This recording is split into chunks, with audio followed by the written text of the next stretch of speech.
এ দৃশ্য রাজনৈতিক দলের সঙ্গে ইসির সংলাপের দ্বিতীয় দিনের। ইসলামী ঐক্যজোটের দুপক্ষের এই বিরোধের জেরে পরে বেরিয়ে যেতে হয় একাংশকে। আগারগাঁওয়ের সম্মেলন কক্ষে প্রধান নির্বাচন কমিশনারের সামনেই ঘটে এই ঘটনা।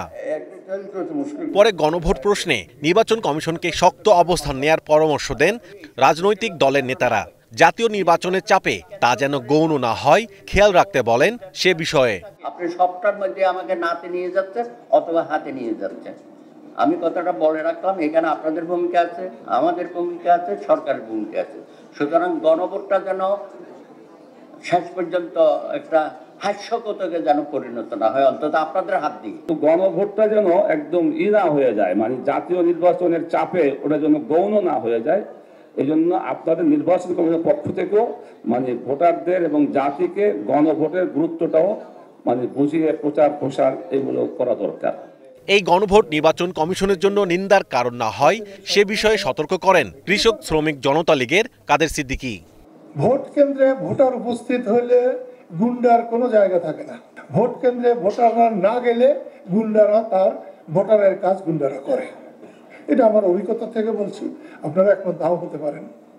সেই জন্য একটু লক্ষ্য করবেন যে আপনাদের এই গণভোটটা আপনাদের জন্য নিন্দার কারণ হয় কিনা।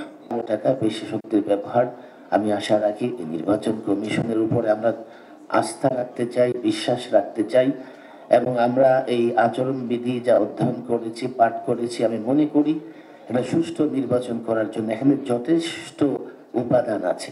এ সময় আরপিও সংশোধনের কথা সামনে এনে সুষ্ঠু নির্বাচনের জন্য রাজনৈতিক দলগুলোর সহযোগিতা চান সিইসি। সামনে যে নির্বাচনটা আমরা যাতে একটা সুন্দর গ্রহণযোগ্য পরিবেশে যাতে একটা নির্বাচনটা অর্গানাইজ করতে পারি, এটা আপনাদের সহযোগিতা চাওয়া আমাদের মূল উদ্দেশ্য।